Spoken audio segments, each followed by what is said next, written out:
आज मैं आप सभी को एक सत्य घटना के बारे में बताने जा रहा हूँ। मेरे मित्र के पिता लाल सिंह बैंक में एक कर्मचारी थे। वह भूत प्रेत जैसी आत्माओं का बहुत मजाक उड़ाते थे। वह कहते थे कि शैतानी शक्तियों जैसी कोई चीज नहीं होती और वह चाहे रात हो या दिन, जंगल हो या शमशान हो या फिर कोई कब्रिस्तान हो, वो जानबूझकर वहाँ पर घूमते रहते थे और बोलते थे कि देखो, अगर कोई आत्मा होती तो हमको परेशान जरूर करती। चाहे साधु हो या फिर चाहे मौलवी हो, उन लोगों की बातों का बहुत मजाक उड़ाते थे और उन्हें अभी तक कुछ नहीं हुआ था। एक दिन वो दोपहर के समय अकेले बैंक जा रहे थे, तभी उनको एक चौराहे पर नींबू फूल और लाल कपड़ा रखा हुआ दिखा, जिसके चारों और हल्दी का एक घेरा बनाया हुआ था। और वह सोच में पड़ गए कि दोपहर में यहाँ पर यह सब सामान किसने चढ़ाया है। और वह मस्ती के मूड में साइकिल से नीचे उतरे और हल्दी से बने हुए घेरे के अंदर से नींबू, लाल कपड़ा और मिठाई भी उठा ली और साइकिल पर बैठकर हंसते हुए बैंक की ओर चले गए। वहां पहुंचकर काम करने में व्यस्त हो गए। तभी उन्हें भूख लगी और वह नाश्ता मंगाकर खाने लगे और उनको याद आया कि मेरे पास नींबू मिठाई भी रखी हुई है, तो उन्होंने उसे भी खा लिया और जो लाल कपड़ा उठाया था उससे अपना हाथ मुंह पोंछकर कूड़े में फेंक दिया और उनको कुछ भी नहीं हुआ।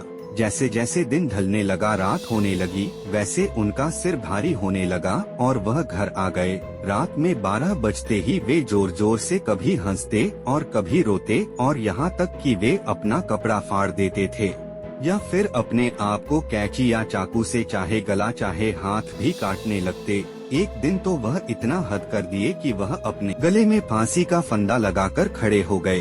तब उनकी पत्नी ने उन्हें देख लिया और छुड़ाया। उनसे पूछने लगी, अरे आपको क्या हो गया जो आप ऐसी वैसी हरकतें करने लग गए? तो वे कुछ नहीं बोले, जैसे कोई पागल कोई बात को सुन रहा हो। उनकी औरत परेशान होकर डॉक्टर के घर पहुंची और उनका इलाज करने को कहा। हालांकि डॉक्टर को बीमारी समझ में नहीं आई, फिर भी वह उनको ग्लूकोज की बोतलें चढ़ाना चालू कर दिए। धीरे धीरे कुछ दिन बीतते गए। लाल सिंह की तबीयत मानो कैंसर के मरीज से भी बदतर हो गई। तब उनकी पत्नी ने उन्हें एक अघोरी बाबा को दिखाया और अघोरी की समझ में सारी बातें आ गई। उसने कहा कि इन्होंने 4 रास्ते पर पड़े सामान को उठा लिया था, यह उसी का नतीजा है। लाल सिंह की पत्नी ने पूछा कैसे? तब अघोरी ने बताया कि 4 रास्ते पर एक आदमी ने किसी को झाड़ फूंक कर उसकी आत्मा को आजाद किया था और जैसे ही उसने सारा सामान चढ़ाकर पीछे लौटा, वैसे ही ये वहां पहुंचकर सारा सामान उठाकर खा लिए होंगे। तभी आत्मा इनको परेशान कर रही है। लाल सिंह की पत्नी रोने लगी और अघोरी का पाँव पकड़ लिया। बोली, बाबा अब आपका ही सहारा है। अघोरी बाबा दुखी हो गए और बोले, ठीक है, पहले जाकर कुछ नया सामान खरीद कर लाओ, फिर मैं बताता हूँ। औरत ने पूछा, क्या लाऊं? फिर अघोरी ने बोला, जैसे नींबू, 1.25 किलो मिठाई, 1.25 मीटर लाल कपड़ा और एक फूलों का हार लेकर आओ और यह सब अपने पति के हाथों में झूठा करवाकर हमें दे दो, तब हम देखते हैं कि हमसे क्या हो सकता है। जैसा अघोरी ने बताया, औरत ने वैसे ही किया। अघोरी ने पूजा पाठ संपन्न करने के बाद एक लोटा पानी लाल सिंह के चारों तरफ घुमाकर पी लिया और चले गए।